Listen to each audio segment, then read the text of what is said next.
What's going on, guys? It's Greg from East Coast Eyes, and today we have the long-awaited review of the Epoch Hawk sequel. So this is the newest head from Epoch. If you don't know much about Epoch's brand, you can check out their website down in the description. They're a small lacrosse brand that really focuses on pushing lacrosse gear forward through innovation and the use of new materials and forward thinking. They specialize in composite shafts and launched their first head, the Epoch Hawk, a little while ago, and so this is the Epoch Hawk sequel, essentially a cool way of saying the Hawk 2. So they made some changes here that some I think are positive, some are a little weird, but overall really nice head. So getting into the general ideas, this head is $99, which is the same as what the original Hawk was.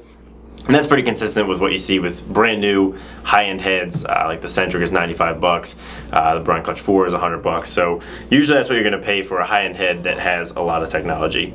It's going to come in X-Spec only, which is good because most high school specs will be gone by 2018, and it comes in white only, really focusing on performance, not worrying about making any other colors. So first, let's compare it just directly to the original Hawk. So when they launched the original Hawk, they had a lot of cool original new ideas that they kept consistent through the sequel. The first of which is that there is no offset here. Usually you'll see a head and right after the throat, it'll dip down, and that gives you a different feel in the ball. Here you can see from the throat, the Hawk sequel is going to stay completely straight, and at the end incorporates what they call their laid back technology, where the head is going to start to arch back, the top rail toward the ground. So it's going to give you kind of the feeling of an offset without the head actually being offset. Really gives you a different feeling release, and pushes the ball higher up in the pocket. And I actually played with a non-offset head through my freshman year of college, and it does give you a much quicker release and a different feel. That isn't for everyone, but some people really do tend to like it. It's off-putting at first, but once you use it for a little bit, you can get used to it and does have some advantages. But that laid-back technology really goes with the high pocket design, which is the whole idea behind the original Hawk. And what they've kept consistent through the sequel is they have that laid back profile combined with a sidewall profile that starts out thin at the bottom and gets thicker right around 3/4 of the way up the head. And where the head is going to be most thick is where the pocket is going to want to really go. So you're more easily able to string a pretty channeled high pocket.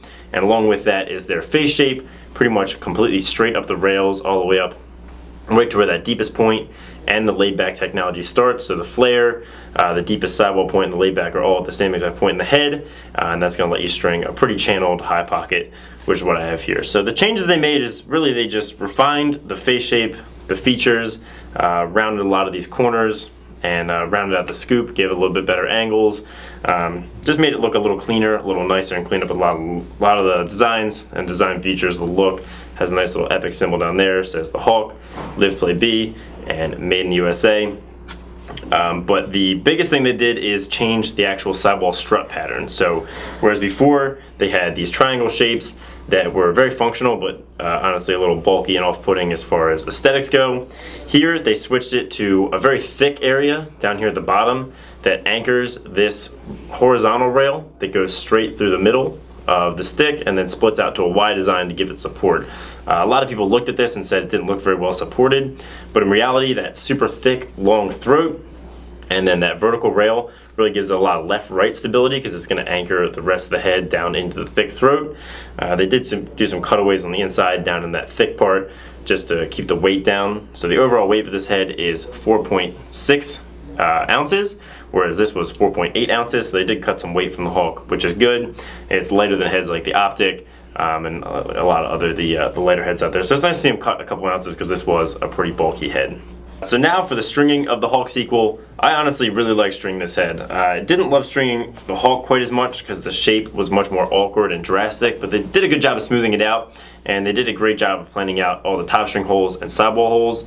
So perfectly distributed top string holes, 6 of them up at the top. I only ever used the 4. The holes are a little rectangular, so you'd have a hard time getting a double triangle top, but a regular triangle top will work just fine. And one thing I really liked is they have 4 large top sidewall holes. I do tend to use most of those and like it when they're a little larger, so you could probably wrap twice in here, pretty good sizing there, and then tons of regular circular sidewall holes going all the way down the side, so those are perfect. Bottom string holes I had a little problem with. The 2 outside ones are really tightly tucked in there, in under this rail where you can barely get to them. So I found that to be a little odd. I was able with pliers to get the string through, and having tips helps too. So eventually I was able to do it, so it didn't really affect how I strung the head. It was just a little bit of a pain. But just like the Hawk is meant for, I strung up a higher pocket that does shift a little higher than it normally would because of that thicker sidewall, the laid back, and the pinch. But with that perfect high pocket pinch, you're able to get that really tight, tall channel in the high pocket, which you're not usually able to do with most X-Spec heads because they do get a little bit wider a little bit earlier.